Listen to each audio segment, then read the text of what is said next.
Okay, so on to the next one. Another amplifier. Can't say it fills me with much enthusiasm. Called it a mystery amplifier, mainly because I can't read the name of it because it's under this label, and I don't want to peel that off because it keeps just breaking up. I looked up the model number, HFT 300. Didn't come up with anything useful, certainly nothing related to amplifiers anyway.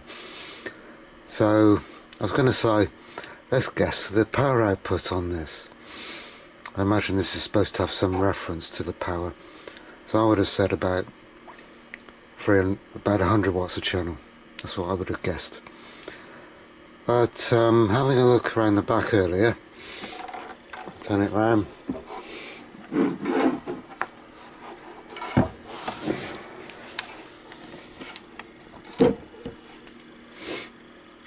What does it say here?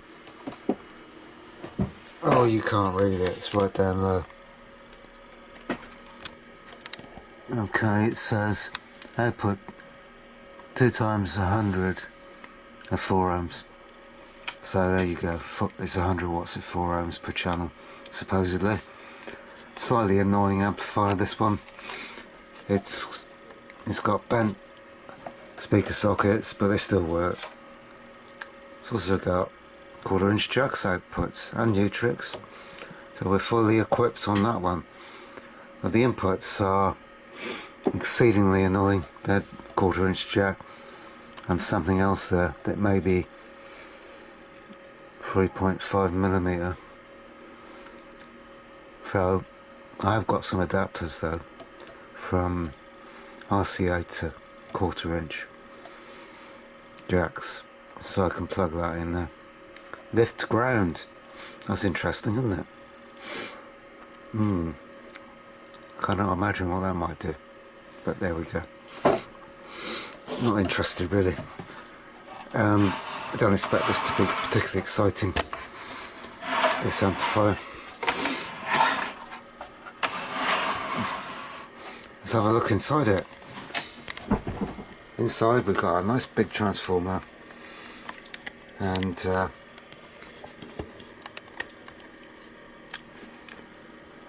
power supply section over here and a relay. That's interesting.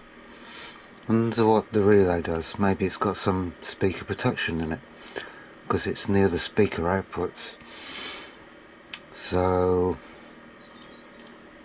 what else has it got on it? Fairly small heatsink with a fan on it, so that's okay. It's just a power amplifier,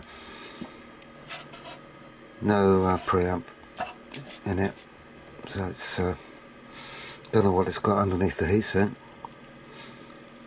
Big power transistors. You can feel something under there. Looks like a big power transistor. What else can I say about it? Not a lot really.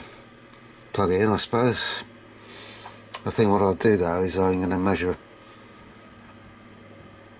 the DC on the speaker outputs, because I don't trust it. It might kill my speakers if it has such a mind to, if it's got DC on there. But I think it's probably got protection, so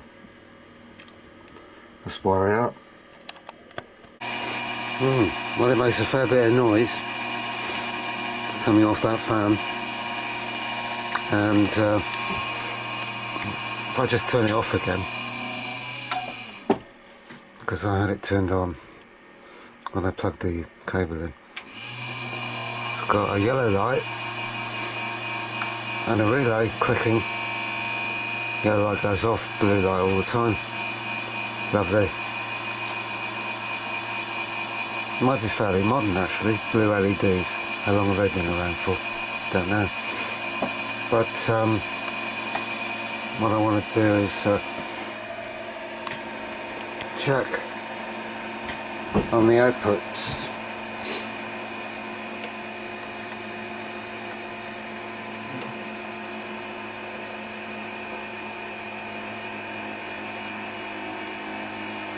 2 millivolts on one channel.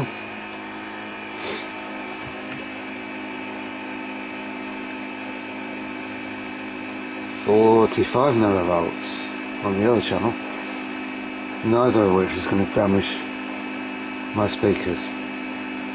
Before I go any further, I'm going to get the top, because it might quieten the fan down a bit. When I put the top on, it does quieten the fan down a little bit, but it probably could do with a new fan if you were seriously going to use it. It's a bit annoying, but anyway, I think at least we know it's safe to connect to some speakers now. Okay, everything's connected up, got a music source going into it, we're ready for takeoff. Turn the right, that's playing, left channel,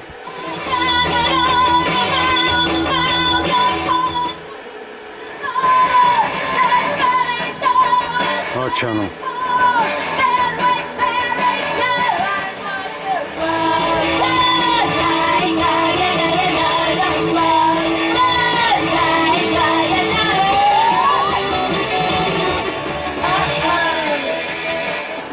Well, sounds okay. That was a bit of X-ray specs, polystyrene.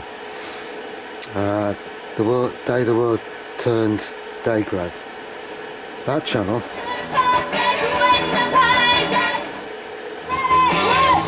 might be my imagination, but that sounds lacking in bass. Could be that I blew my speakers up, or one of them, in the last cast, or the one before the last one.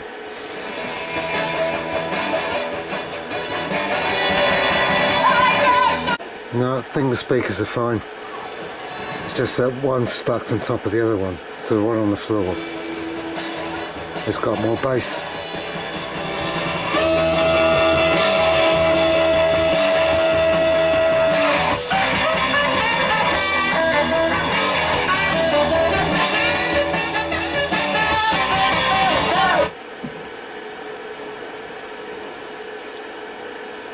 Just trying to see if there's any scratching on the volume.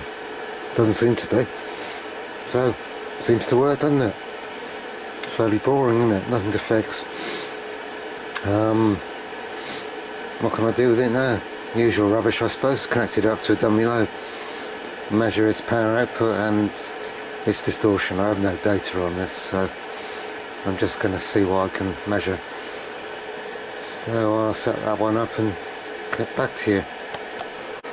Okay, we're all wired up, and must admit that fan is annoying me, but I've got my dummy load over there and it's switched to the 4 ohm position, and HP audio analyzer is outputting 2 volts at 1 kilohertz, because I did think this was a bit low in gain as it's got no preamplifier in it.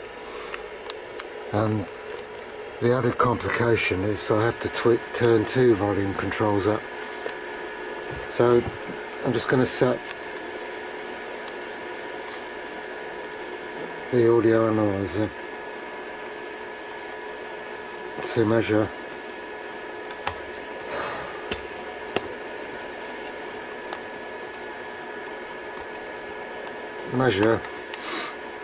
in watts.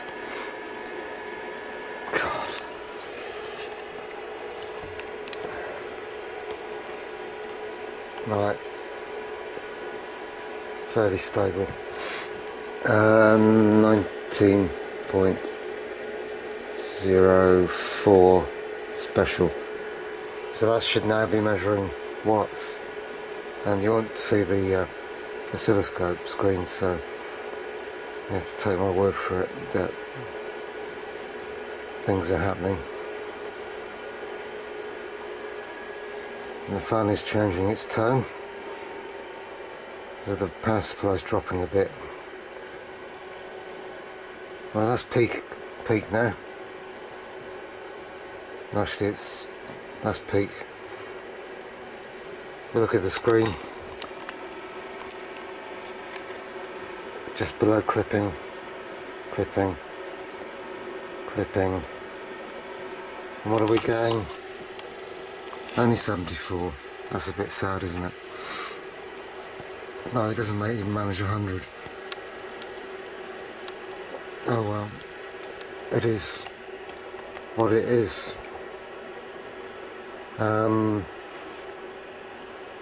If I quickly now switch, that's the AC level, 17 volts, and distortion 0.19, turn it down a bit, 0.16% distortion, so it's not particularly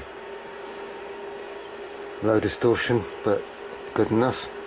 Certainly wouldn't notice that distortion in practice, and doesn't meet its specifications, doesn't manage 100 watts, and also the volume controls, if I go back to the scope, are a little bit noisy. Well, they were earlier.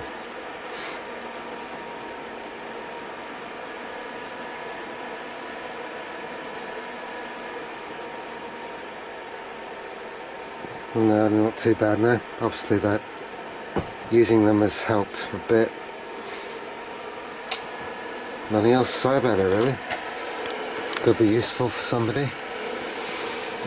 It's not much use to me. And not worth much. But it's always interesting to just try something and see. That's enough of that noise just to see what it's like, what it does. But that's about it then for that one. Not very exciting at all. Bye for now.